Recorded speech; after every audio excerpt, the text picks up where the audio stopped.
présence aujourd'hui parmi nous pour cette nouvelle activité organisée par notre forum Mohamed Iqbal pour la littérature. Donc, un petit rappel juste pour les activités que avec la collaboration bien sûr de l'université ASBL, que nous remercions toujours pour cet accueil qui nous présente cette collaboration précieuse.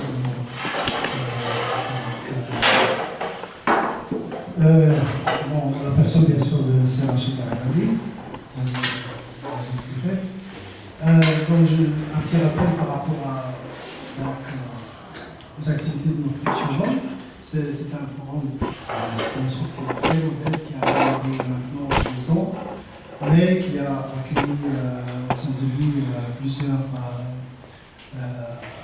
acteurs, on va dire aussi auteurs, politiques, poétiques, écrivains et autres. Donc le dernier c'était Andrea, l'écrivain belge, autour de son livre Rosa Klein. Donc le choix du nom, que je le dis toujours, c'était surtout Mohamed Iqbal comme figure emblématique à la fois de la littérature, de la poésie dans l'islam et de la philosophie.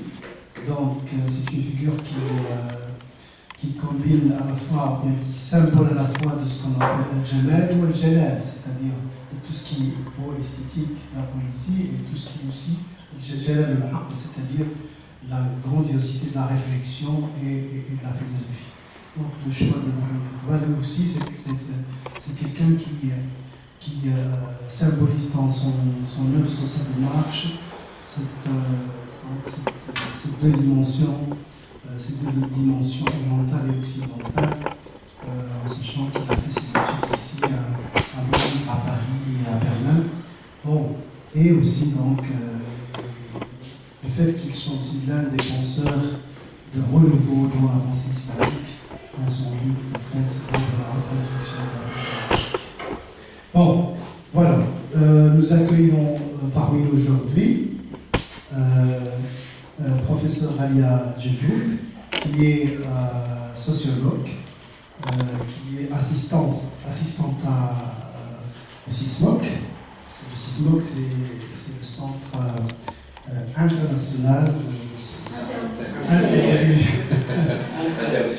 interdisciplinaire pour l'étude de l'islam dans le monde, qui est présidé actuellement par le professeur Brigitte Maréchal. Donc, autour de son livre, Ralia Djiboul aussi, il est doctorante, il est thésard maintenant à l'UCL aussi. Elle travaille sur un sujet qui concerne la religiosité des étudiantes dans l'université, spécifiquement d'Alger. Donc, et elle est aussi, comme je dis, assistante au CISMOC. Il est très actif au niveau, il participe à des colloques internationaux et nationaux ici au niveau de la Belgique. Nous l'accueillons aujourd'hui à l'occasion de l'apparition d'un livre très constructif, très instructif, qui concerne un sujet très important et central actuellement au sein de la pensée islamique, mais au sein aussi de la société, donc on va dire communauté islamique en Europe et ailleurs. Donc le livre s'intitule Parcours de féministes musulmans belges, de l'engagement dans l'islam aux droits des femmes. En fait, j'aimerais essayer de découvrir bien sûr le contenu du livre au fur et à mesure à travers les questions que je vais poser à Ralia et par après à travers l'échange avec la salle. C'est toujours que ça se passe toujours comme ça. Voilà. Bon, Ralia, Mahbab. Voilà. Tout d'abord, bien sûr, la question classique. Pourquoi choisir ce sujet? Exactement, le féminisme. Généralement, spécifiquement féminisme. Musulman, islamique, ce que vous voulez. Ça. Bon, bonsoir à toutes et tous. Vraiment merci pour votre invitation. Ça me fait très plaisir de vous rencontrer et de partager avec d'autres lecteurs et lectrices potentiels ce petit livre qui en fait est le fruit d'une recherche, d'un mémoire de master. Donc il y a tout à fait des limites au niveau du temps que je pouvais lui consacrer, etc. Mais donc on va en parler au fur et à mesure. C'est un angle d'attaque et c'est la construction d'un sujet qui n'est pas souvent abordé, pas comme ça en tout cas. Et donc je pense qu'il a son intérêt, voilà, en général. Maintenant, donc effectivement, moi je suis sociologue. Il faut savoir que moi-même je suis une multiple migrante. Je suis algérienne, j'ai vécu aussi en Suisse, après je suis venue en Belgique. Et je me suis intéressée au féminisme en fait islamique. Avant de venir en Belgique, j'ai découvert des livres qui donc conciliaient une vision féministe à l'intérieur du cadre musulman, qui relisaient les textes sacrés à partir d'un point de vue d'égalité entre les hommes et les femmes. Et donc j'étais intéressée par ce discours-là, mais c'était d'abord de la littérature. Et puis quand je suis venue ici, que j'ai fait mon master en sociologie, je devais choisir un thème de mémoire, et je me suis dit, mais tiens, concrètement sur le terrain de l'activisme et des associations pour les droits des femmes, est-ce qu'il y a des féministes islamiques? Qu'est-ce qu'elles disent? Qu'est-ce qu'elles cherchent à faire? Est-ce qu'elles s'allient avec d'autres féministes? Quels sont leurs rapports, etc. Et c'est pour ça que je me suis intéressée à ce sujet. Après, ça m'a permis de découvrir beaucoup d'aspects, beaucoup de choses sur la réalité des femmes en Belgique, la réalité des femmes descendantes de l'immigration aussi, la réalité des femmes musulmanes, en général, donc à travers les témoignages que j'ai recueillis, donc ça c'était très intéressant. Et ça m'a aussi permis de comprendre via les femmes, de voir les tensions qu'il y avait, notamment entre les féministes en général, au sein de la société belge, entre les différentes écoles musulmanes, etc. Donc disons que c'est un point de vue particulier pour regarder, un point de vue un peu en guillemets à la marge, pour voir mieux comment le centre est organisé et structuré. Bon, on va venir bien sûr pour expliciter davantage le contenu du livre. Donc la question qui se pose, donc si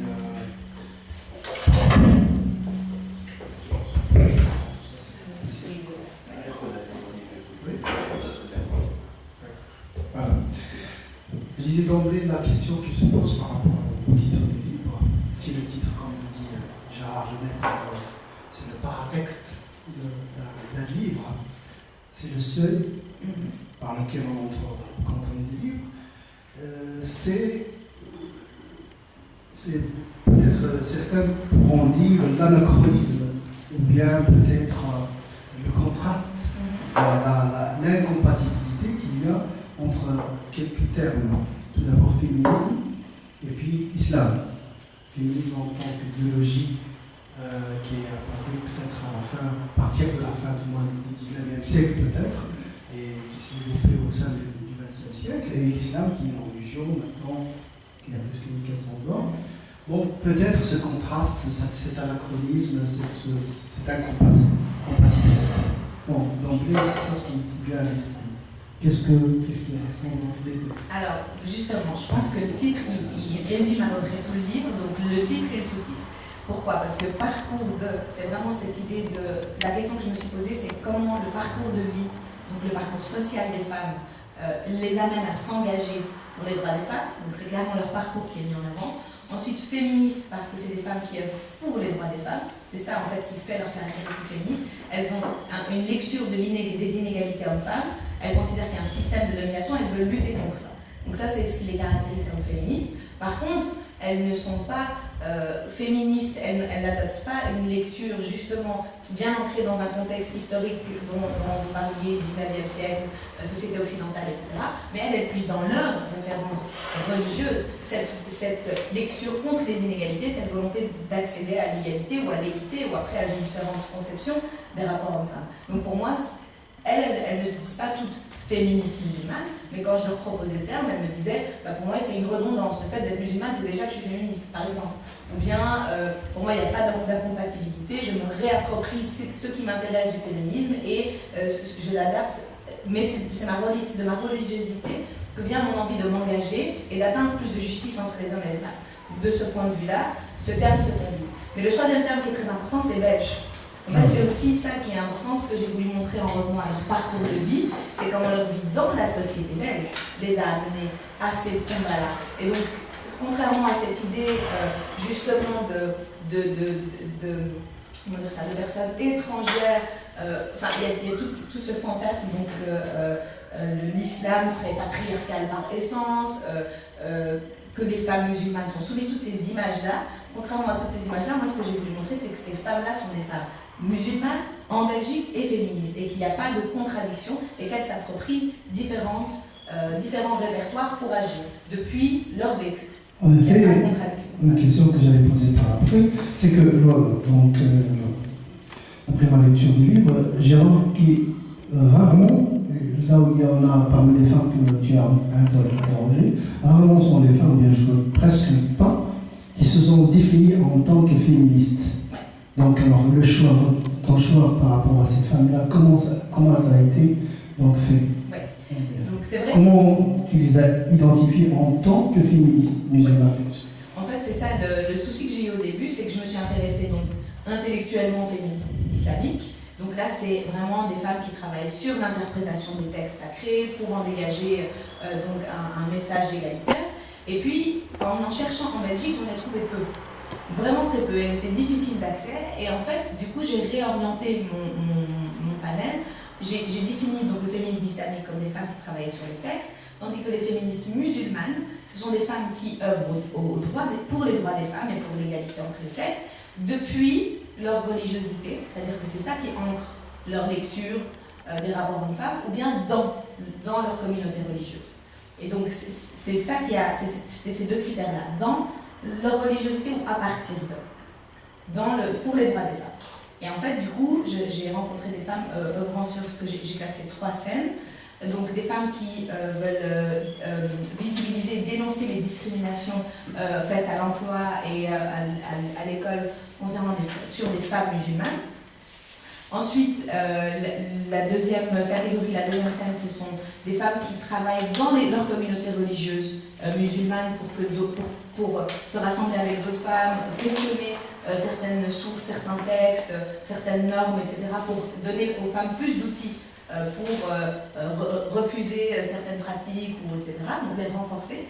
Et la troisième scène, c'est plutôt ce que j'ai appelé la scène académique, c'est des femmes musulmanes qui écrivent pour justement visibiliser la situation des femmes musulmanes en Europe ou en Belgique, parler d'une autre manière de lire les textes, promouvoir ce féminisme islamique comme une troisième voie, etc. Donc elle, c'est plutôt au niveau de la diffusion des idées, d'idées qui justement rendent compatibles islam et égalité entre les sexes. Donc bon, c'est comme ça que j'ai sélectionné mon panel. Donc tu identifies par après, bien sûr, pour venir surtout à la partie analytique de ton ouvrage. Donc je rappelle, il y a ici 4 chapitres là où Rania surtout décrit le parcours ou bien l'entretien qu'il a eu avec chaque fois, comme tu as dit, il y a trois groupes, trois groupes, il y a 3 scènes. Il y a tout d'abord, dans le premier chapitre, il y a Yasmine Leila et Naïma, et puis dans le troisième chapitre, il y a Farida et Soraya. Et un troisième, il y a aussi Amira et Souad et Amina, et les 3 groupes sont différents. Est-ce que tu peux tout d'abord nous parler de la spécificité de chaque groupe? Parce qu'il y a aussi cette typologie n'est pas arbitraire, bien sûr. Bien sûr. En fait, justement, ce qui était intéressant, c'est de constater qu'elles ont, selon leurs scènes d'investissement, donc ce que j'ai appelé la scène sociopolitique, revendication politique, ou scène religieuse, ou scène académique, en fait, elles ont des points communs dans leur parcours qui les amènent à s'engager sur cette scène-là. Les femmes qui vont s'engager pour dénoncer les discriminations vécues par les femmes musulmanes ont plutôt eu des parcours où elles ont reçu pas mal d'une éducation religieuse et culturelle, par exemple parce qu'elles sont descendantes d'immigrés marocains assez fortes, mais qui ont par ailleurs eu une expérience scolaire traumatisante, dans le sens qu'elles ont vécu assez jeunes une expérience où on les a assignées à une place d'inférieure, en tant qu'arabes, en tant que musulmanes, etc. Et c'est vraiment cette expérience quand elles sont jeunes qui va les marquer et qui va les amener à une certaine conception de leur religiosité, de leur communauté, et qui va faire qu'elles vont vouloir défendre les droits des femmes depuis l'intérieur, donc les femmes de leur communauté vers l'extérieur de la société. Et Et donc c'est pas pour rien qu'elles s'engagent au niveau de la sphère sociopolitique. Tandis que par exemple celles qui sont engagées au niveau de la sphère religieuse, paradoxalement ou étonnamment, elles ont souvent, il y a une convertie, il y en a une qui n'a jamais eu d'éducation religieuse, enfant, etc. Et donc c'est des femmes qui rentrent dans l'islam plus tard, dans leur parcours, et du coup au moment où elles rentrent dans cette religion, elles se rendent compte du décalage qu'il y a entre les textes et les pratiques, et c'est ça qui motive leur choix à s'engager dans la communauté, pour faire évoluer et renforcer les femmes, et ne pas... Elles disent, il n'y a pas de domination sans dominer, et nous on refuse de laisser les femmes, voilà, on veut les renforcer, on veut travailler avec elles. Donc ça c'est intéressant. Et puis celles qui sont engagées sur la sphère académique, là c'est des femmes qui ont reçu pas mal enfin pas mal mais pas forcément beaucoup d'éducation religieuse et culturelle, donc elles connaissent la langue ou pas, etc. Mais elles ont surtout leur spécificité, c'est qu'elles ont connu un parcours académique très très brillant, et du coup elles ont voulu s'investir d'un point de vue académique pour diffuser ces idées. Donc elles ne sont pas forcément militantes de base, mais elles veulent diffuser ces idées et normaliser un peu cette idée d'une lecture égalitaire au sein des sources musulmanes. Voilà. Il y a quand même un marqueur identitaire qui spécifie aussi la démarche, on veut dire, de ce que tu as appelé par après à la suite de Castells, c'est ça, le projet identité.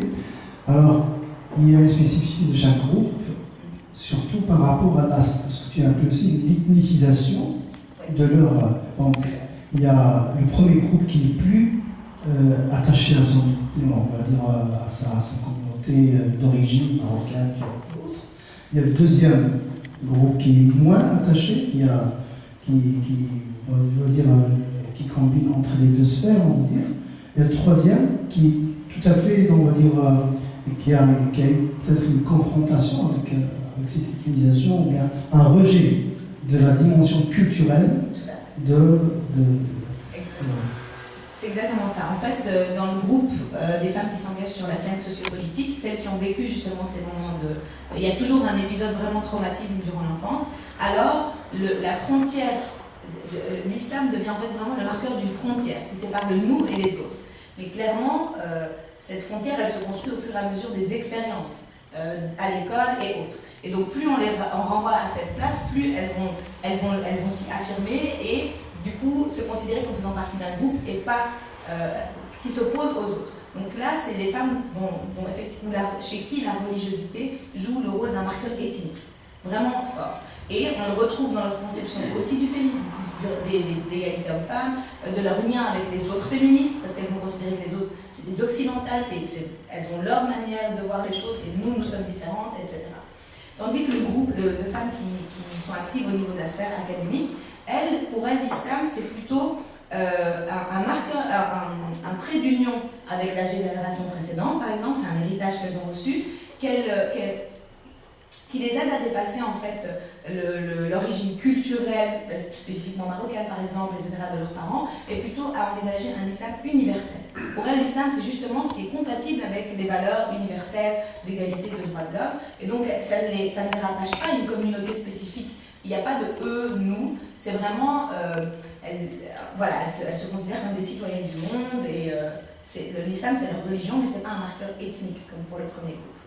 Et le troisième, c'est-à-dire les femmes actives sur la scène religieuse, elles sont rentrées plus tard et elles sont vraiment dans une conception justement d'évacuer la sphère culturelle de l'islam. Et autant elles se disent musulmanes comparées à d'autres qui ne sont pas musulmans, mais c'est plutôt une identité positive dans le sens qu'elles sont rentrées dans ce groupe-là, elles l'ont choisi, tandis que le premier groupe, on les a plutôt assignées à cette place. C'est ça toute la différence, dans la manière dont elles vont envisager aussi le rapport avec les autres féministes ou bien la société en général. C'est pas une ethnicisation subie qu'elles se sont réappropriées, c'est vraiment un choix, et donc elles combinent ça avec d'autres identités, pour celles qui convertissent par exemple, etc. Et par rapport au troisième groupe, tu dis que la non-transmission de l'héritage qu'ils ont eu, ou bien le détachement par rapport à un héritage qu'ils ont eu, et surtout dans ce troisième groupe, il y a des convertis. Donc, et tu dis que voilà, c'est un élément qui a joué dans leur, on va dire positivement, dans la manière par laquelle donc, ils sont plus universels, universalistes. Mais l'expérience, ce n'est pas des études sociologiques, on a remarqué aussi quand même qu'il y a beaucoup de convertis qui n'ont aucun attachement culturel à une communauté, surtout marocaine ou autre, mais ils sont, parfois, ils s'approprient cette dimension culturelle très vite. Ils deviennent, comment dire, plus que le roi par rapport à des traditions, par exemple la tradition de l'Arabe ou autre chose. Donc, est-ce que c'est un autre type on va dire, de construction identitaire ou bien c'est le même mécanisme mais un peu inversement? Dans le cas des femmes que moi j'ai rencontrées, c'était plutôt le fait qu'elles n'étaient pas musulmanes avant et qu'elles le soient devenues par choix, les aider, disons, à être plus critiques et à dire, moi, je n'accepte pas ces choses-là, même avant même d'être musulmane, je suis féministe, je considérais que, etc. Cette idée d'émancipation ne m'a jamais convenue, moi je suis rentrée en islam, mais c'est pas pour autant que je vais accepter tout ce qu'on me dit, de me mettre à une place inférieure, etc. Non, mais je décide de me battre avec les armes de ce cadre-là, donc les textes, leur interprétation, et pas d'amener une conception différente et de l'appliquer. Donc c'est vrai qu'on pourrait dire qu'elles s'engagent vraiment dans le travail religieux et au sein de la communauté religieuse, donc peut-être qu'en ça elles sont plus royalistes, je sais pas, mais en tout cas elles sont critiques, et c'est cet esprit critique-là qu'elles veulent pas perdre. En tout cas leur projet tel qu'elles l'expriment, elles, c'est vraiment celui d'une citoyenneté religieuse, active. Donc elles veulent vraiment mêler les deux, les deux dimensions. Leur implication dans le fait d'avoir une religion. Est-ce que pour autant on peut les qualifier de féministes, comme ça, ou ils se qualifient elles-mêmes de féministes? Alors, ça dépend. En fait, il y a de tout. En tout cas, dans les femmes que j'ai rencontrées, il n'y en a aucune qui a rejeté ce qualificatif-là. Parce que moi, je leur disais, je cherche des femmes actives, musulmanes, etc.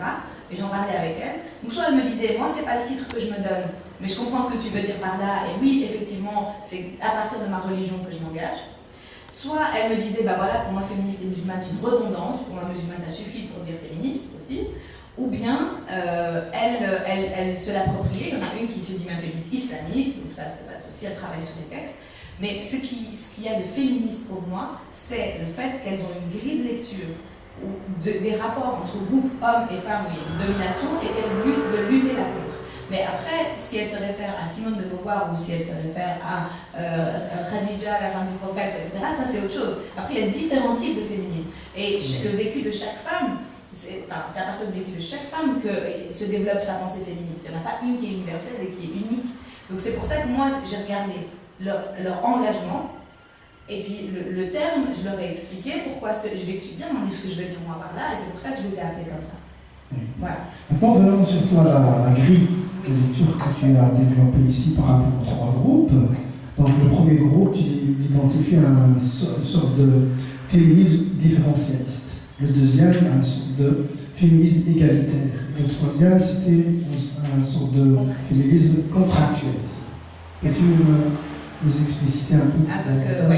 Alors, en fait, ça c'est comme dans le féminisme en général, il y a plusieurs points de vue, plusieurs écoles, plusieurs manières de voir les rapports hommes-femmes. Mais grosso modo, il y avait des femmes qui restaient très attachées à l'idée que les hommes sont différents des femmes, ils ont des rôles spécifiques dans la société, voilà, c'est ça que j'appelle différentialiste, qui ne sont pas interchangeables, qu'on ne cherche pas l'égalité mais plutôt l'équité, à savoir qu'il y ait des rôles différents mais pas hiérarchiquement, qu'il n'y en ait pas un qui soit au-dessus de l'autre, et que le rôle des femmes soit mieux reconnu, mieux valorisé, le travail gratuit des femmes par exemple soit rémunéré, etc. Ça, c'est un féminisme différentialiste, qui existe par ailleurs chez les féministes non musulmanes, donc ce n'est pas spécifique. Sauf que là, on renvoie au texte pour expliquer ce point de vue-là, au texte musulman. Voilà, c'est ça la différence. Après, féminisme égalitariste, là, c'est non. Pour moi, il n'y a aucune différence entre les hommes et les femmes. La différence, elle est spirituelle, mais en soi, nous avons les mêmes devoirs, les mêmes droits, et donc je ne vois pas pourquoi moi, je m'occuperai plus des enfants que mon mari, ou que moi, je ferai plus la vaisselle, etc. Donc, contre la répartition des tâches. Et un refus de naturalisme aussi.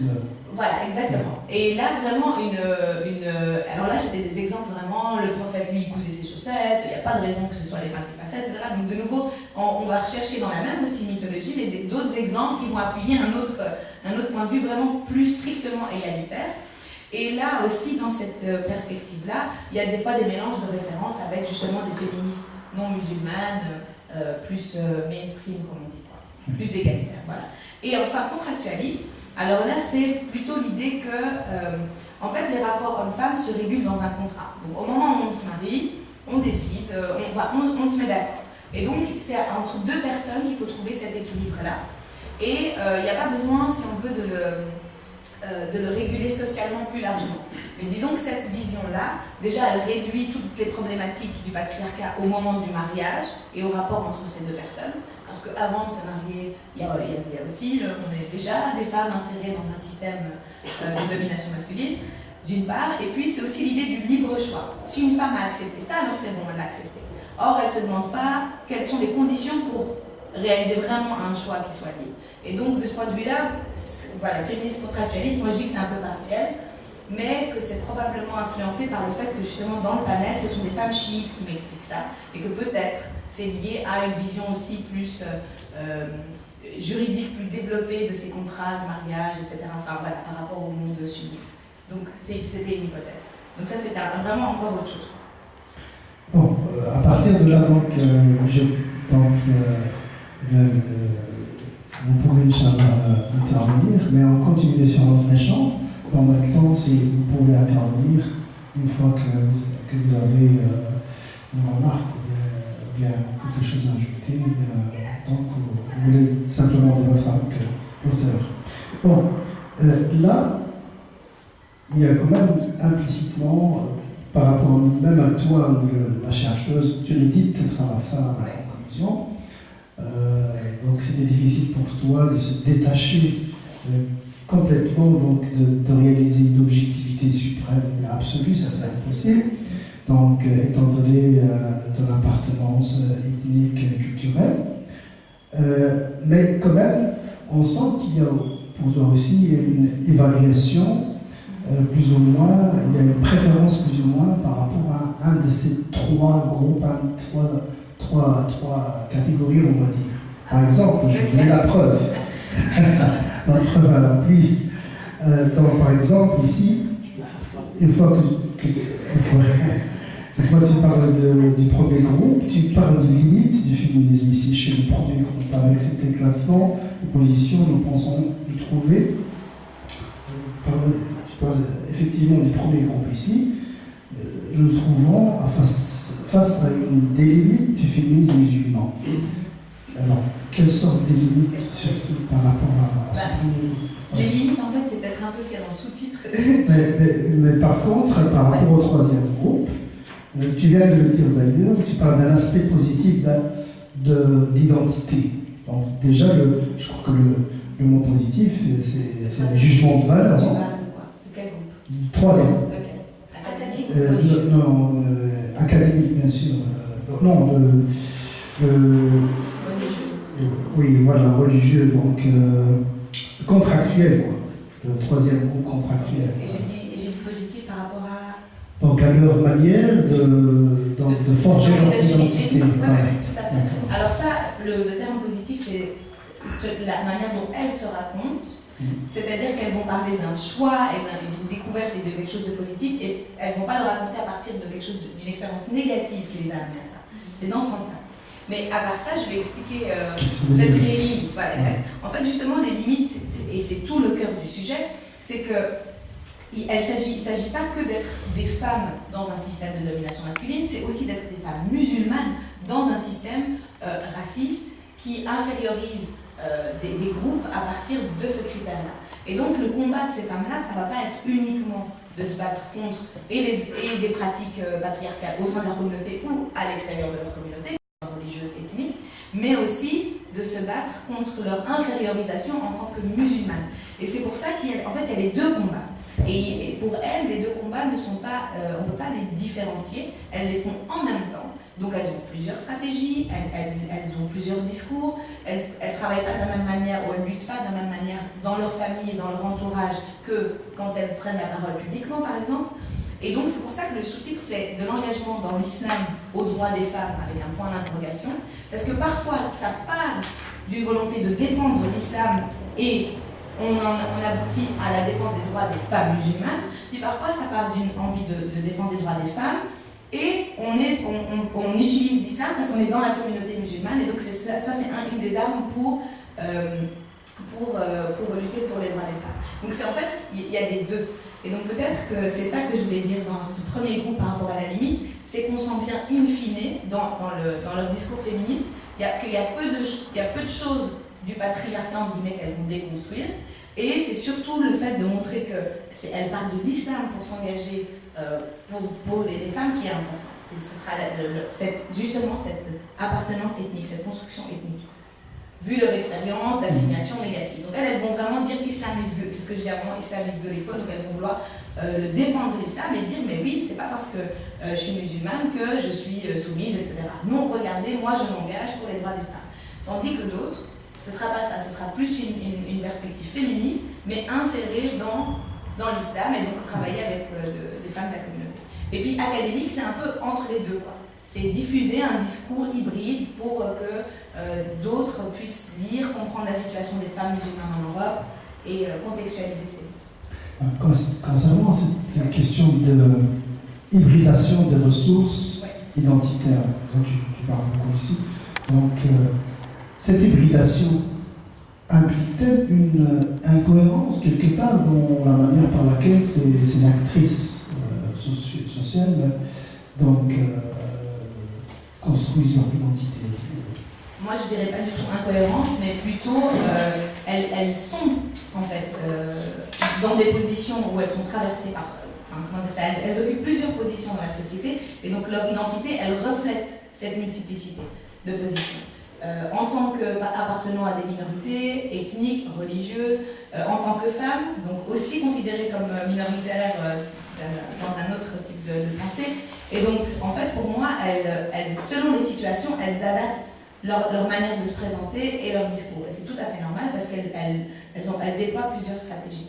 Mais pour revenir à moi, parce que c'était ça la question d'avant, si moi et mon objectivité, en fait, si j'ai réussi à dialoguer avec elle et à ressortir, je pense, cette construction identitaire, c'est parce que moi-même je suis hybride, complètement hybride. Parce que j'ai reçu une socialisation primaire comme ça, comme elle, je l'ai décrit, je pourrais faire aussi mon analyse. Ensuite, je me suis adaptée à un autre contexte, donc j'ai bricolé moi aussi. Et selon les situations, je montre différents aspects.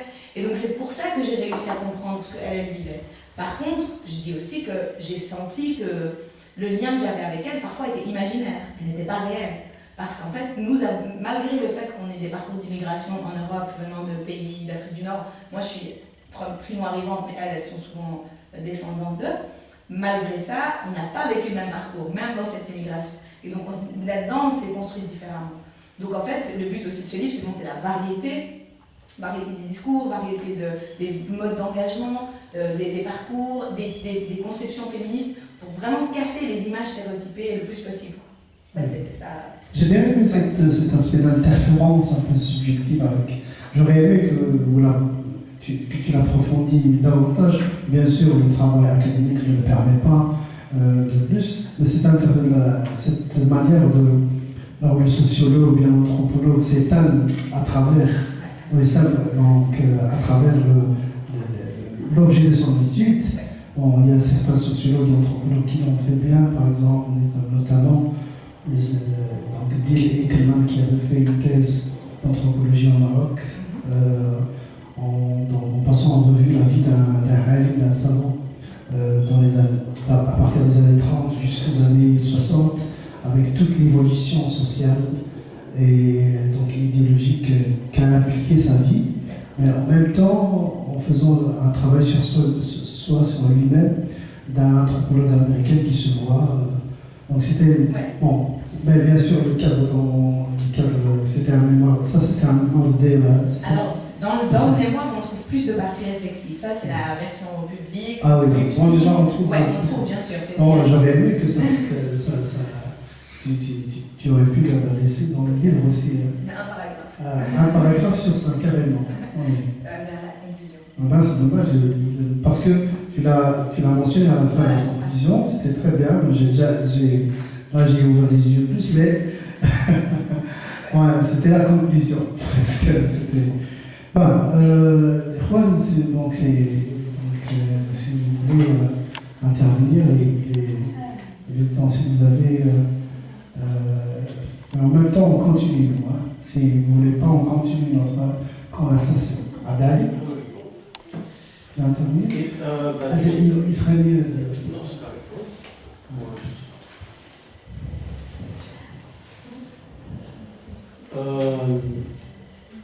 merci pour ce livre. Sérieusement, j'ai bien aimé, mais malheureusement, je ne suis pas allé jusqu'au bout. À cause de. À cause de qui? Mais. C'est-à-dire, j'ai aimé les récits en fait de ces filles. C'est vraiment magnifique. Chaque récit différent évidemment de l'autre. Un parcours évidemment différent, très riche en fait voilà, d'enseigner. Mais j'aurais voulu aussi qu'ils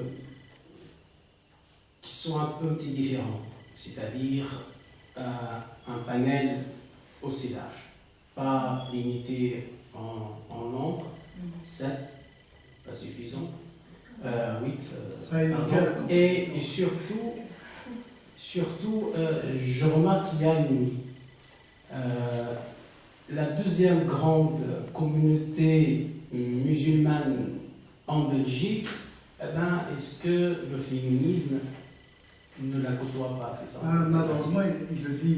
Oui, je sais, mais juste, je répète un peu ce qu'il a dit. Mais non, mais quand même, je crois que c'est quand même interpellant. Surtout, il y a des figures qui peuvent être, je ne sais pas, en fait, des hommes féministes ou pas, qui sont sur la scène. Donc, on parle de, je ne sais pas, Ousmir, par exemple, c'est une figure. Aynur, c'est ça? Il est mentionné, mais pas en tant qu'affilié. Oui, je sais. Non, qu'il soit interrogé elle aussi. Parce qu'on aimerait bien quand même savoir un peu, parce que quand même la communauté turque a sa particularité. On aimerait bien voir est-ce que le féminisme dans ce côté-là a aussi se singularise par rapport à d'autres. Voilà. Donc ça c'est une remarque de la forme. Juste,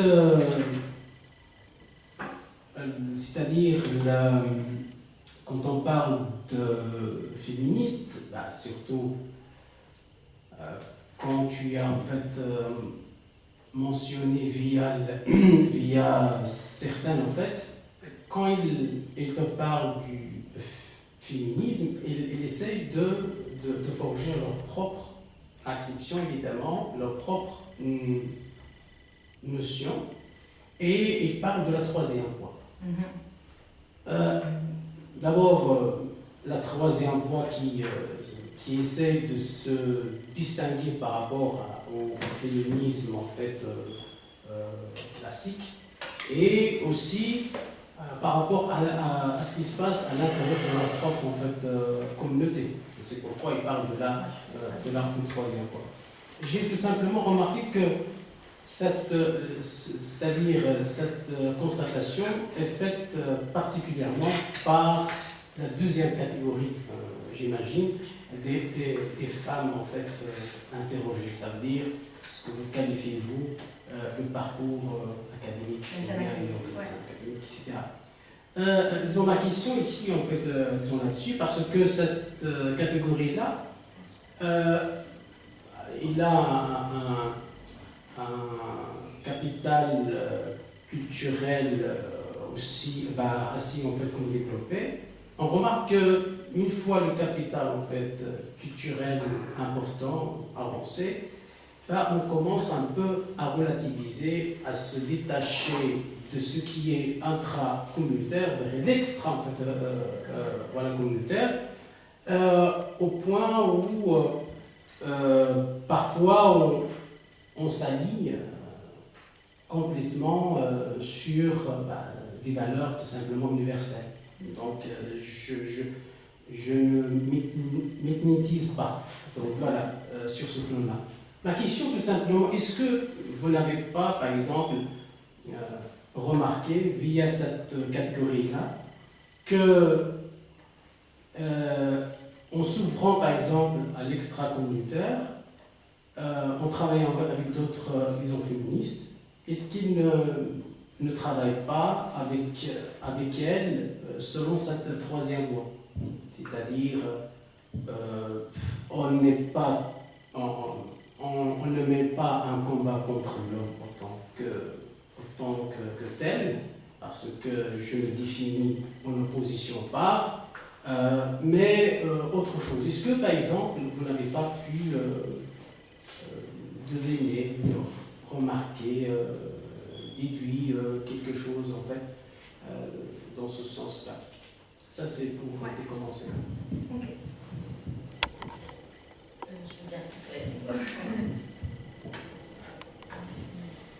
Merci.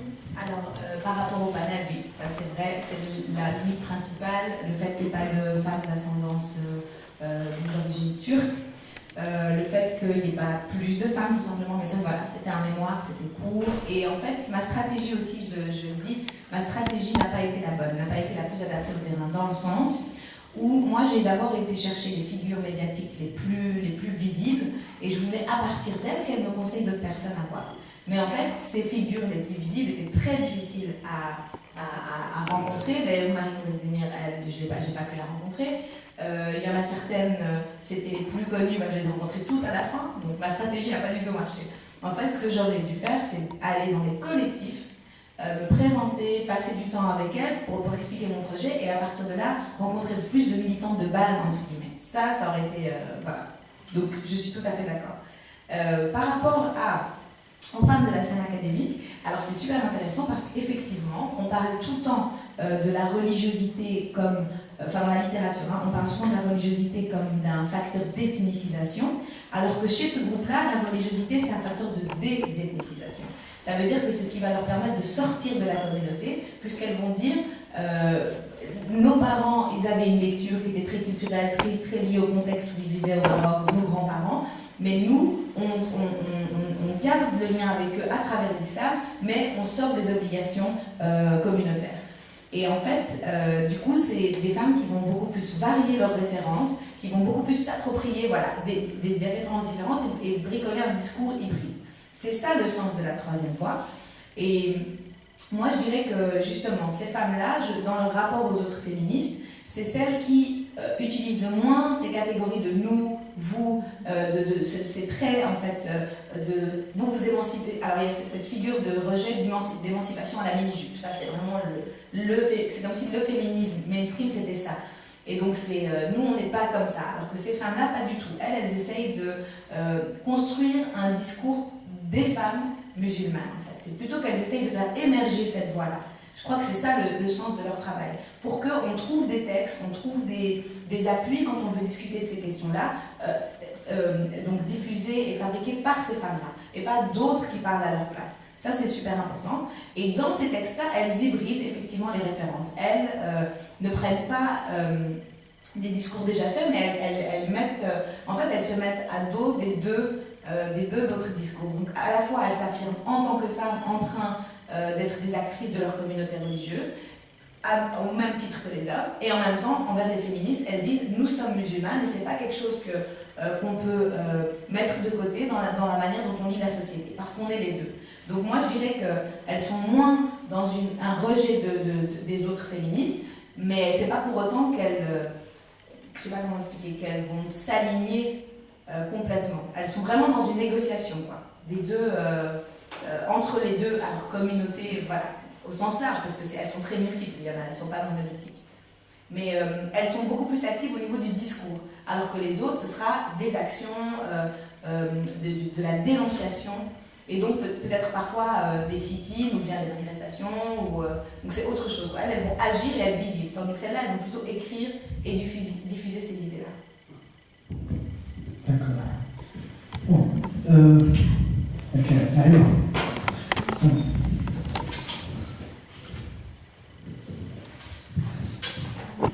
Tu n'es pas là, il y a le premier chapitre, non? Vas-y, Marie. Alors, les Naïma, ils sont là, ils sont beaucoup, plusieurs. Oui. Merci de votre exposé. Je n'ai pas du tout lu le livre, j'ai quelques impressions vis-à-vis de ce que vous avez dit maintenant. D'accord. La conversation avec Abdelwahid. Je voudrais quand même revenir sur la question de Abdelwahid concernant l'incompatibilité entre le qualificatif féminisme et islamique. C'est tout à fait légitime. Le féminisme, en fait, connaît deux niveaux. Le premier, il est tout à fait militantiste. Et là, toutes les actions pour défendre les femmes, les droits des femmes, les causes des femmes sont la même. Une féministe au Maroc, en Iran, aux États-Unis, et ici, c'est le même combat, en fait. Mais là, quand on glisse au champ épistémologique, ça c'est le deuxième niveau un petit peu intellectuel, là, le féminisme n'est pas une masse homogène, même le féminisme occidental. Il y a le féminisme libéral, à une certaine époque, le féminisme communiste, même aux États-Unis, au sein du féminisme libéral, le féminisme des femmes blanches, le féminisme des femmes. Donc, le qualificatif islamique au champ épistémologique, c'est tout à fait légitime. Je suis pas du tout d'accord avec la conclusion, avec le groupe que vous avez qualifié d'académique. Ce sont des personnes qui essaient un petit peu de se distancier un petit peu de tout ce qui est islamique et communautaire. Or, le féminisme islamique, en fait... Ce qui est communautaire, pas islamique. C'est ça. Oui, mais on ne peut pas être musulman sans avoir une identité affirmée à la communauté. Non, en fait, c'est la communauté dont elles sont originaires et dont elles se sont distanciées par une certaine ascension sociale. Dans le cas des femmes, c'est ça. Et donc, le religieux, c'est ce qui va leur permettre de mettre une distance critique par rapport à nous dire, voilà, moi ça, j'accepte plus, mais je suis musulmane, ça me lie à mes parents. Et par ailleurs, c'est le base d'une identité plus universelle chez elles, en fait. C'est ça. Oui, parce que le message, pour moi, ce sont des personnes, c'est pas seulement l'échantillon sur lequel vous avez travaillé, mais le discours féministe islamique en général, ce sont des personnes pour moi qui sont femmes, on a donc leur identité biologique, ou bien c'est pas le plus important, mais ce sont des personnes qui ont vraiment compris le message et la finalité du message islamique, qu'il soit femme ou homme, non. Ouais.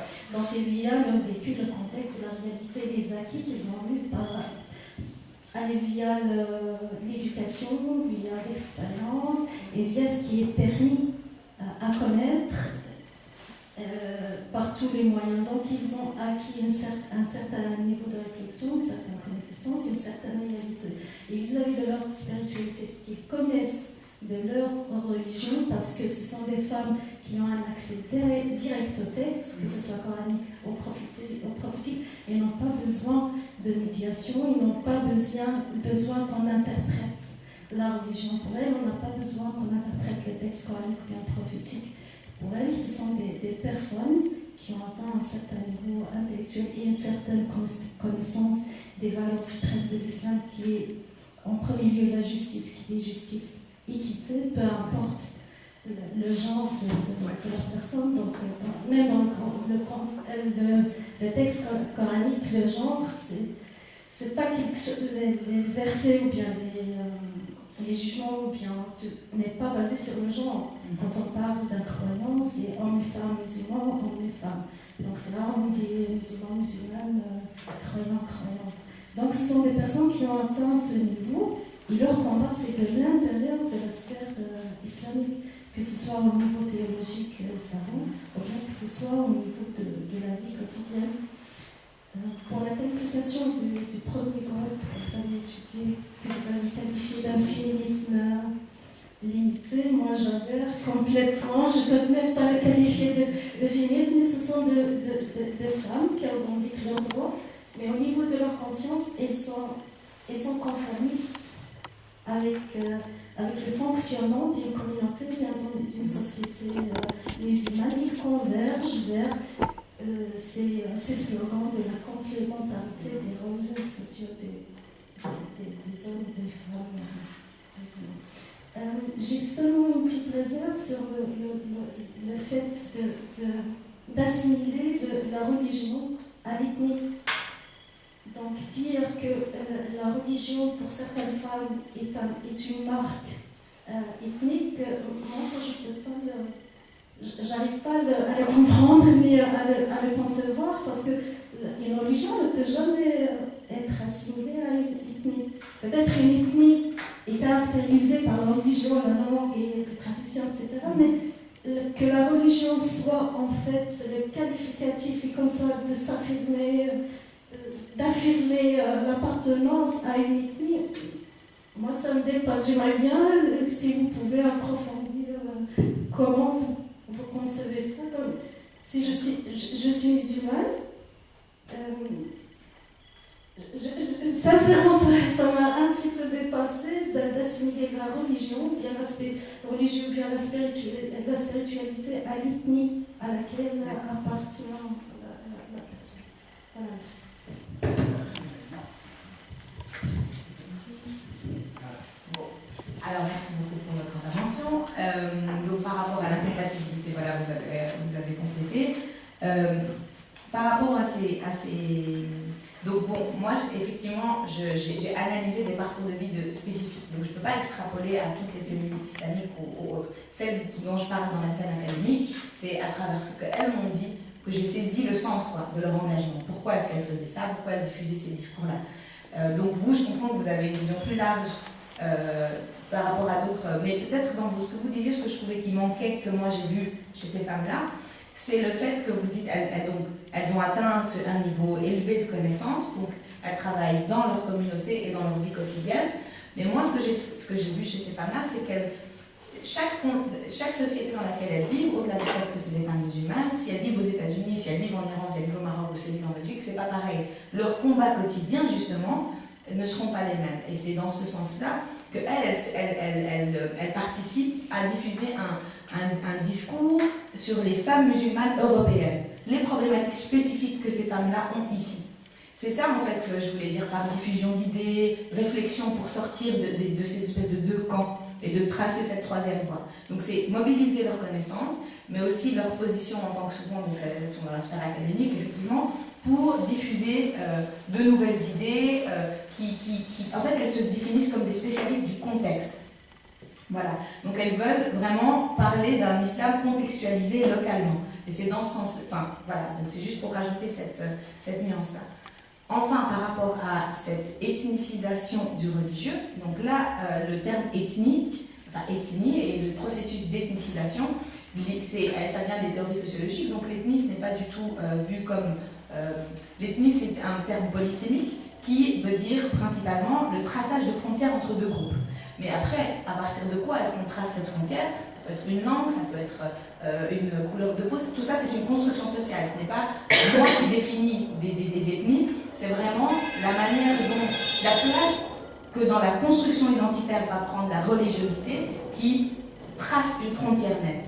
Et une frontière où on appartient soit à l'un, soit à l'autre. Et c'est une frontière qui a une importance, qui marque des groupes, qui crée des qualificatifs, vraiment des catégories différentes. Et il y a d'autres femmes chez qui la religiosité ne joue pas du tout ce rôle-là. Parce qu'elles ont eu des parcours différents, qu'elles n'ont pas été assignées justement à cette identité et tout. Donc c'est pas moi qui vois des ethnies là derrière, c'est le rôle qu'a joué la religiosité dans la construction identitaire qui relève d'une ethnicisation. Voilà, après,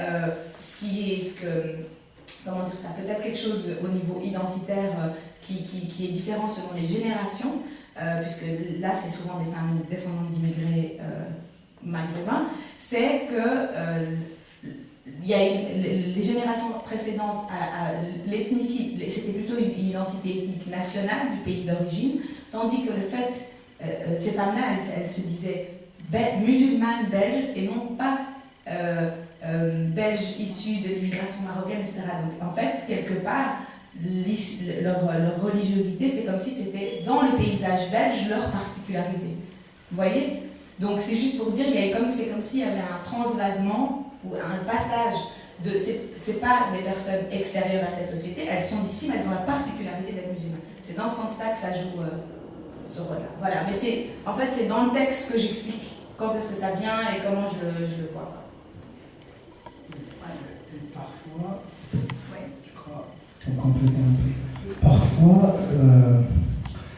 on va dire, le rassemblement social de certains groupes se fait sur base d'une ethnie, mais on va dire la motivation, bien la couverture, elle est religieuse. La preuve, on peut donner ça par les mosquées. Pourquoi alors il y a des mosquées marocaines, une mosquée turque, une mosquée, donc la répartition tout à fait ethnique, mais elles sont tous musulmans, mais la répartition ethnique ici. Alors la religion, on va dire, il est ici mise en avant, mais au fond, il y a cette communautarisation ethnique. Ça, c'est un fait, on ne peut pas le lier à Pour moi, ethnie, c'est vraiment ce qui trace, l'élément ethnique, c'est ce qui trace la frontière entre des groupes. Mais des groupes qui sont fermés, quoi, qui ne peuvent pas s'interpénétrer, on ne peut pas être entre les groupes. C'est ça qui caractérise ça. Quand j'ai retrouvé cette conception-là chez les femmes, là j'ai parlé d'ethnicisation. Mais quand il n'y avait pas, je n'ai pas du tout parlé de ça. Ce n'était pas le concept qui collait à la réalité. Donc c'est ça que je veux dire. C'est pas moi qui ai considéré que les musulmans étaient une ethnie, par exemple, et que du coup je l'ai mis. Voilà. D'accord.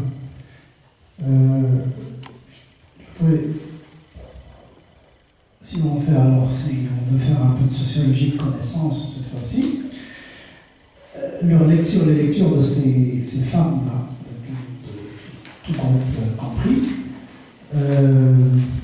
étaient, surtout leur lecture de sources scripturaires, textes coraniques, prophétiques et tout ça.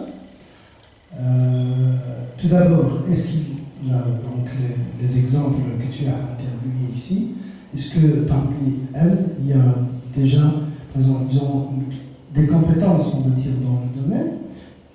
Ma deuxième question, est-ce que leur lecture t'apparaît un peu convaincante au niveau de l'argumentation? Est-ce que leur argumentation c'est sophistiquée au niveau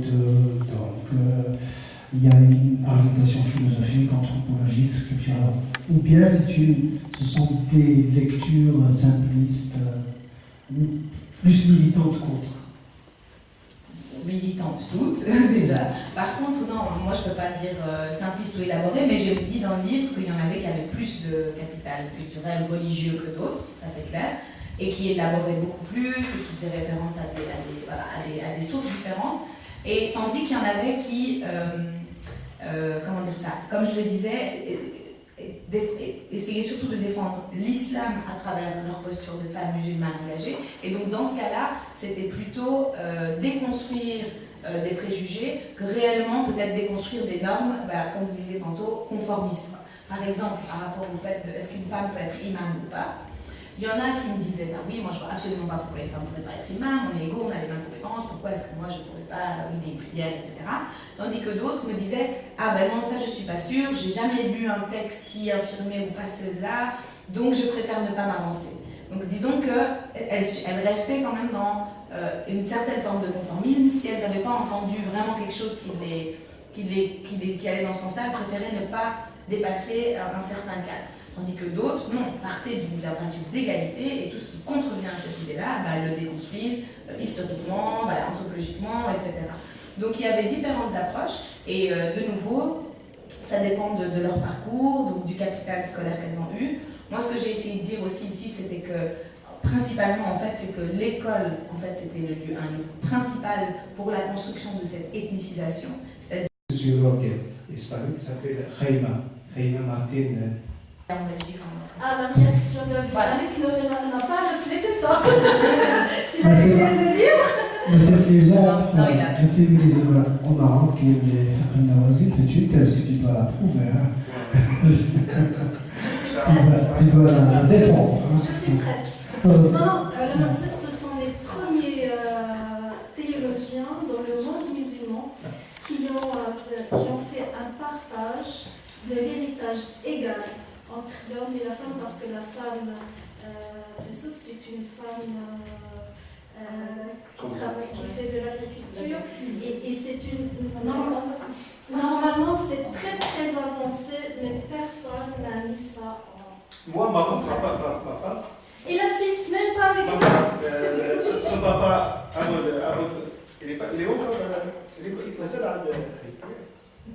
Elle a partagé tout le terrain. D'accord.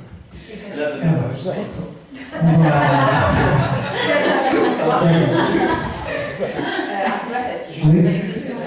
Il y a Ahmed, oui. On va pas d'ici, Oui, à côté de la caméra. Bien.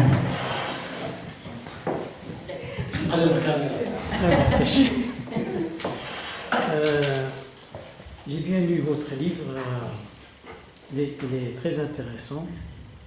J'ai une question, je ne vais pas revenir sur le débat. J'ai une question.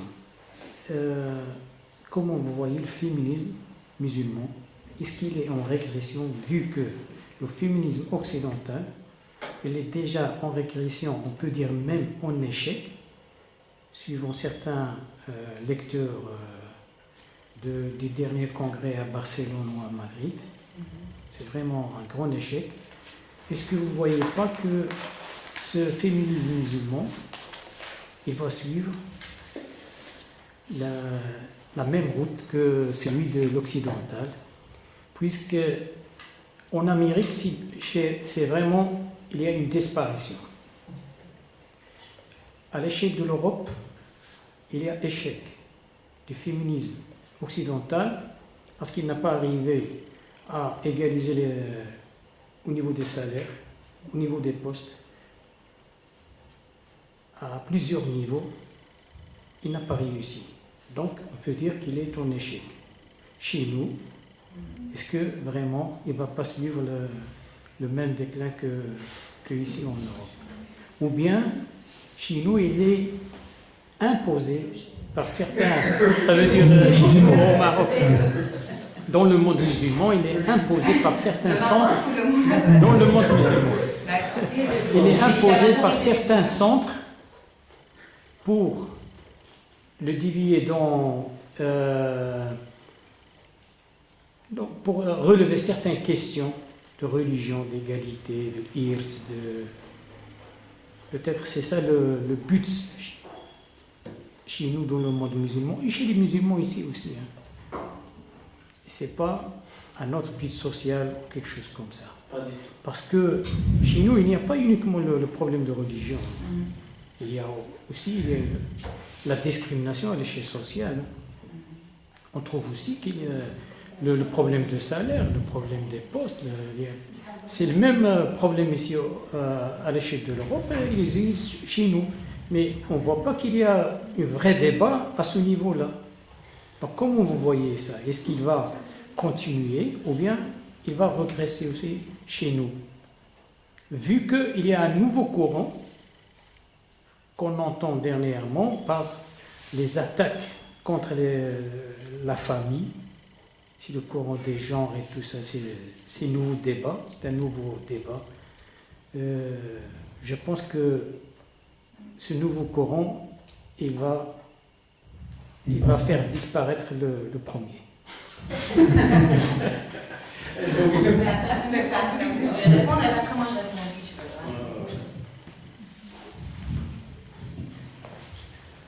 veux. Bon, c'est fini. Non, mais attention, il s'agit d'un combat qui est très, très ancien et ce sont évidemment des droits qui sont en train d'être acquis petit à petit. Quand on voit ce qui se passe, l'histoire de l'Europe, voilà par exemple, ben, la femme là où il était, ce qu'il est maintenant au niveau évidemment de droit, c'est vrai qu'il n'a pas encore atteint tout ce qu'il faut, mais ben, ça va venir. Si on parle du féminisme en fait, disons musulman, il y a des injustices sociales, il y a des lectures à faire des textes, ça c'est sûr et certain, des relectures, des interprétations. Et le patriarcat, ça existe dans les faits, dans la réalité et dans évidemment l'histoire. Et le sociologue a besoin d'une méthodologie, a besoin des termes, a besoin pour évidemment définir certains phénomènes. Comment il va par exemple définir la domination de l'homme sur, je sais pas, la femme, etc. Il lui donne un nom, voilà, ça s'appelle comme ça, pour qu'ils puissent évidemment travailler et voilà, avancer. Ça, c'est le débat de une science est une science. Donc, on ne va pas commencer à idéologiser tout et voir un peu le complot un peu évidemment partout, qui est caché, domination, anti-mondiale, etc. Ça, c'est bon. Mais la sociologie a fait évidemment beaucoup de choses et a pu révéler beaucoup des inégalités, ne fût-ce au niveau de la relation, par exemple, homme-femme. On peut ne pas être d'accord sur disons, l'idéologie de tel et tel, mais le combat en tant que tel, c'est un combat évidemment qui s'inscrit dans le cadre de l'islam. Et même si on parle par exemple des finalités de la charia, vous signalez ça, il y a évidemment l'égalité, il y a disons l'équité. Voilà, donc où est la relation par exemple homme-femme, et évidemment au niveau d'une famille en fait musulmane, est-ce que cette égalité en fait existe sur tous les plans? Et puis c'est un combat qui a évidemment commencé, mais ce n'est pas, franchement, c'est un échec, c'est un balai. C'est tout à fait le contraire. Moi je vois que c'est un champ qui vient d'être en fait voilà initié. Il y a un long chemin en fait devant, donc je ne sais pas. Merci Anne-Janelle. Je vais compléter. En fait, ouais, moi je suis aussi pas d'accord avec ce constat d'échec parce qu'en fait, en tout cas dans les sociétés occidentales, ce qui s'est passé, c'est que le féminisme a plutôt été institutionnalisé. Ça veut dire qu'on a justement créé des institutions pour faire des statistiques, comprendre comment les choses se passent, etc. Alors ça ne veut pas dire qu'il y a toujours la volonté politique pour vraiment opérer les changements qu'il faut ensuite, mais en tout cas, on ne peut pas parler d'un échec cuisant, c'est pas vraiment ça. Évidemment, il y a des... il y a des offensives qui reviennent, c'est pas du tout parce que les droits ont été acquis que ça ne va pas revenir en arrière. Il y a la situation économique, il y a beaucoup de choses qui travaillent les sociétés. Donc c'est sûr que c'est pas terminé, loin de là. Mais moi j'ai plutôt l'impression effectivement que c'est un combat qui gagne toujours plus en prise de conscience et en tout cas peut-être chez les féministes belges il y a des enjeux de renouvellement générationnel. Les plus jeunes générations, on développe des types de féminisme différents, plus mixtes par exemple, hommes-femmes, ce n'est pas le cas des générations précédentes. Donc il y a des choses qui changent et ça se renouvelle, moi je pense. Mais aussi, il y a eu différentes vagues et donc il y a eu comme des divisions. À la base, on pensait qu'il y avait les femmes, ça existait, puis tout d'un coup on s'est rendu compte que non, il y a des femmes multiples, différentes, et que en fait, c'est plus si facile d'avoir ce sujet-là très clair. Et je pense que l'enjeu du futur du féminisme, c'est plutôt ça. C'est trouver les ponts entre les différents groupes, et c'est pas que les groupes de femmes, parce que moi je considère pas du tout que ça ne concerne que les femmes, ça c'est clair, et donc c'est vraiment réussir à relier toutes ces expériences, tous ces vécus, et mener un chemin ensemble pour se départir de ces structures hiérarchiques qui ont structuré nos sociétés depuis très très longtemps, quoi. Peu importe la religion, peu importe la langue, peu importe la culture. Donc, et pareil pour les pays musulmans. Bon, évidemment, c'est pas possible de les comparer comme ça parce qu'ils ne sont pas du tout tous les mêmes. Par contre, je peux parler de l'Algérie, hein, le pays dont je reviens là.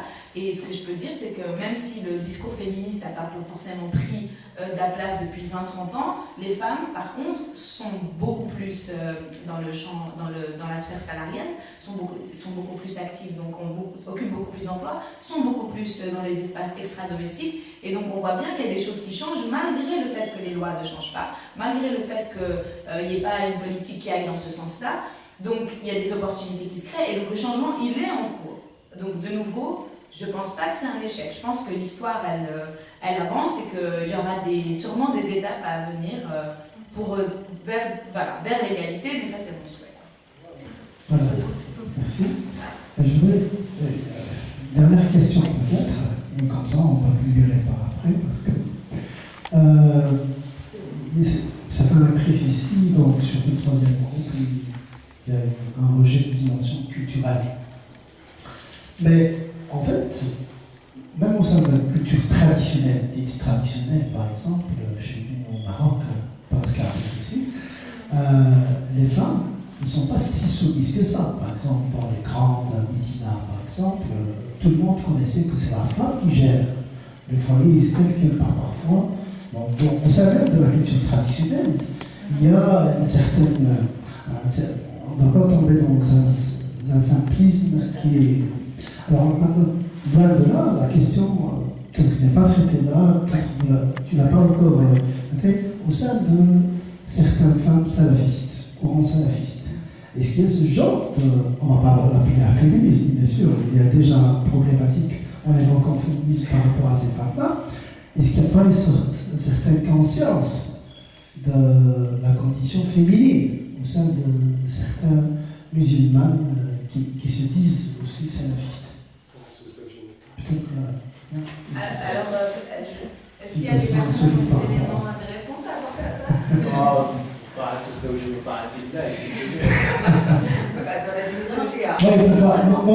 Moi, je ne m'aventurerai pas à dire ça. Peut-être on va tomber dans le simplisme. Peut-être qu'il y a ce genre de conscience. C'est seulement les salafistes d'abord femmes, avant les salafistes femmes, connaissent que leur référence Ibn Taymiyyah a eu tout son savoir par la majorité des cas par des maîtresses femmes qui leur échangé leur idée, leur vision vis-à-vis des femmes. Un grand savant comme Muhyiddin Ibn Arabi, toutes ces maîtresses étaient des femmes, donc ce sont des choses qui existent déjà. C'est pour ça que le féminisme islamique, ce n'est qu'un phénomène pressant pour réveiller, seulement pour réveiller les consciences et pour dire on ne tombe pas du ciel, ça existe, ça a toujours existé. Donc des périodes d'incivilisation que connaît le monde musulman, c'est elle qui a fait à ce qu'on soit dans cette situation de sous-développement. Je suis désolée, on est sous-développé sur tous les points. Et si on veut aller vers la modernité, la condition de la femme musulmane, c'est une condition incontournable. On ne peut jamais ni faire de développement sociétal, ni faire un établissement sociétal, ni converger vers la modernité sans que la position de la femme musulmane soit une vraie position. Vous avez dit que ça, c'est un discours classique que tous les hommes ont dit. Oui, il faut pas négliger que c'est la femme qui gère le budget. Oui, non, ça c'est très bien. Tout simplement. Non, mais ça c'est carrément. Parce que la position de la femme, elle est calculée ou bien elle est jugée sur la position de la femme. Même Fatima Al-Manisi, elle, dans ses études sociologiques, donc elle met en évidence cet aspect de pouvoir féminin au sein de la famille traditionnelle marocaine. Elle le met en évidence dans plusieurs. C'est-à-dire, elle appelle à ne pas tomber au simplisme. C'est vrai, je ne suis pas négationniste, je ne suis pas en train de nier qu'il y a des incivilités, des injustices par rapport à la situation catastrophique de la femme musulmane dans certains pays. Ça, c'est une réalité, c'est un fait. Mais au niveau macro, qu'est-ce que ça change? C'est ça oui, ça change rien. Oui, ça change rien, bien sûr. Ça change rien. Juste pour expliquer un peu ce que j'ai dit, c'est juste. Moi, je suis d'accord avec le fait que non, il ne faut pas parler de femmes soumises. Déjà, la soumission absolue, ça n'existe pas. Il y a toujours des stratégies contre toute forme de pouvoir. Ça, de toute façon. Et effectivement, on peut parler de séparation des espaces, de spécialisation et d'une hiérarchie sociale qui est basée là-dessus aussi. Parce que les espaces publics, là où on discute du pouvoir, de la politique, etc., ce sera peut-être pas la cuisine, ou peut-être on verra qu'il y a des connexions entre la cuisine et d'autres espaces, mais qu'on ne soupçonne pas. En tout cas, c'est vrai qu'il ne faut pas tomber dans le simplisme, ça c'est clair. Maintenant, femmes salafistes, et par moi dans mon panel, il y a des femmes qui avaient des références salafistes, ont eu des cours avec des chouyours qui étaient plutôt de cette tendance-là, mais jamais, en tout cas, juste dans ces femmes-là, il y avait toujours d'autres références avec. C'est-à-dire qu'elles disaient oui, mais par exemple, elles utilisaient ça à tel moment, d'autres références à d'autres moments, et donc elles n'étaient pas complètement dans une vision théologique très très poussée salafiste. Donc c'est pour ça que je ne saurais pas répondre. C'est à moi que vous en connaissez d'autres. C'est un projet ouvert. Mais c'est vrai qu'il y en a une autre à un moment qui m'explique expliqué que c'était difficile, ça c'était à Liège, que c'était difficile d'impliquer les femmes salafistes parce que justement, ne serait-ce que venir à une réunion, etc., c'était compliqué. Et mais après, évidemment, on ne peut pas généraliser. Et puis, il y a aussi voilà, des circonstances socio-économiques, etc. Je pense qu'il n'y a pas du tout que... il y a des manières dont on se réapproprie aussi les références et les idéologies. Donc je ne pense pas qu'on puisse non plus les mettre toutes dans un panier. Mais voilà, je n'ai pas vraiment plus travaillé ça. Bon, une question peut-être à un observateur européen. Donc, pour cela, quel est l'impact, voilà, supposons que ce discours féministe, bien sûr, à mon avis, qui ne peut être constructif vu les horizons et les possibilités qu'il ouvre pour la femme musulmane, quel est son impact réel dans la communauté musulmane, dans les esprits? Est-ce qu'il y a une présence, est-ce qu'il y a une sensibilité qui s'élargit au fur et à mesure, ou bien ça reste vraiment élitiste? En fait, les militants dont je je parle, voilà. les femmes dont je parle, Alors, Non, c'est pas tant machiste. en fait, les femmes dont je parle, effectivement, elles sont quand même toutes fait des études supérieures. On peut dire que oui, elles sont plutôt dans une certaine élite, mais leur impact, elles cherchent à avoir de l'impact auprès de femmes plus jeunes qui sont encore en secondaire, par exemple. Elles essayent d'intervenir dans des cas où justement de grande précarité pour aider les jeunes femmes, ne pas laisser leurs parents faire des choix que les jeunes femmes ne veulent pas, etc. Donc je pense qu'elles, de par leur inscription, pour celles dans ce cas, dans une communauté socio-économique plus défavorisée, même si elles se sont clairement elles sont bougées sur l'échelle sociale, elles essayent d'avoir un impact sur le terrain. Après, il y en a d'autres, comme je l'ai dit, elles essaient plutôt de diffuser des discours, et il y en a d'autres, elles essaient de travailler sur le discours qui est diffusé dans la mosquée, dans les espaces religieux. Donc, en tout cas, elles essaient de toucher plusieurs publics, plusieurs niveaux. Maintenant, je pense effectivement que cette conscience, elle progresse.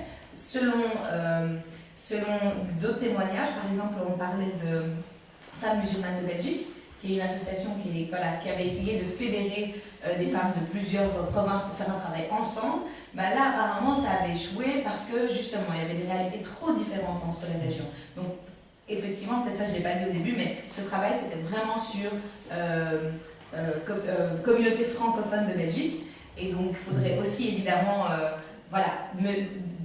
peser bien les choses pour chaque région différente, selon le niveau socio-économique, etc. Ouais.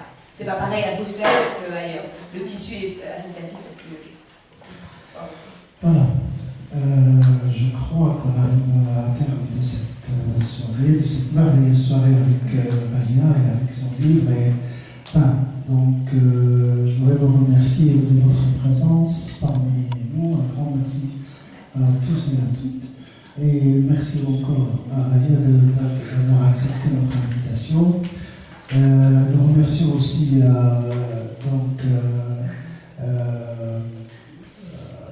l'association Université ASBL pour la remerciement quand même. Et j'espère vous accueillir, Inch'Allah, prochainement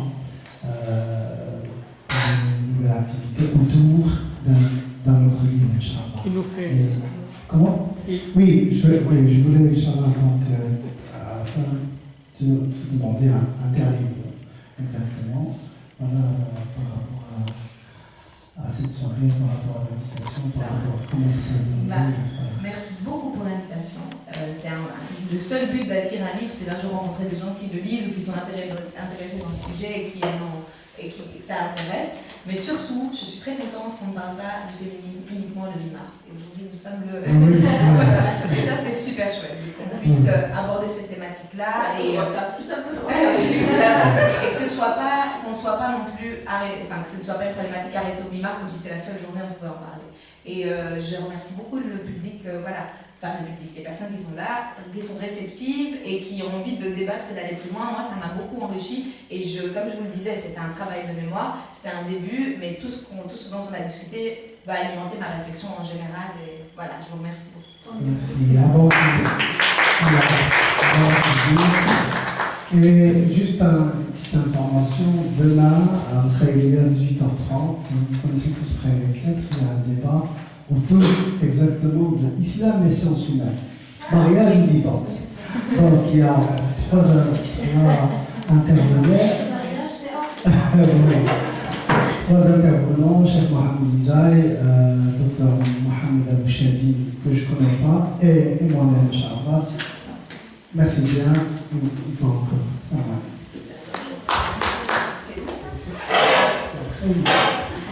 Effectivement.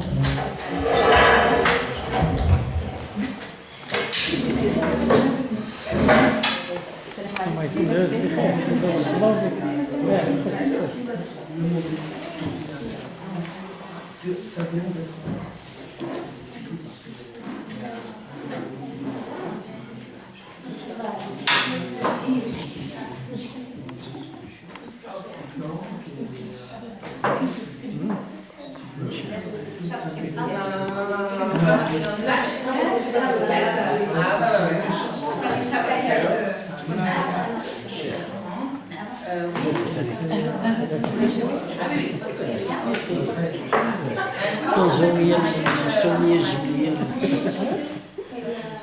هذه المدير الاخرين ما قبل الاخير ساره لا ساره ما نعرفش الاسم ساره ولكن كبرات راه من ديك النهار ملي مشيت من ديك النهار خاصك تبقى تجي تشوف الواو ان شاء الله ماشي نهار لانه المهم نساو نمشيو والله يا ودي انا الزمينه اللي انا فيها ان شاء الله بسعادتي نعيط نكون تجي نشوف المال الباديه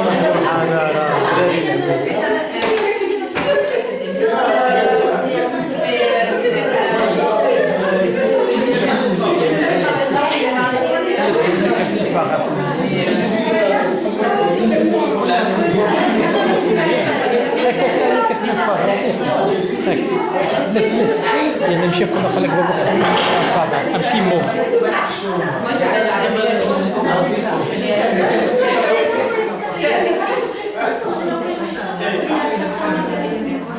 سارة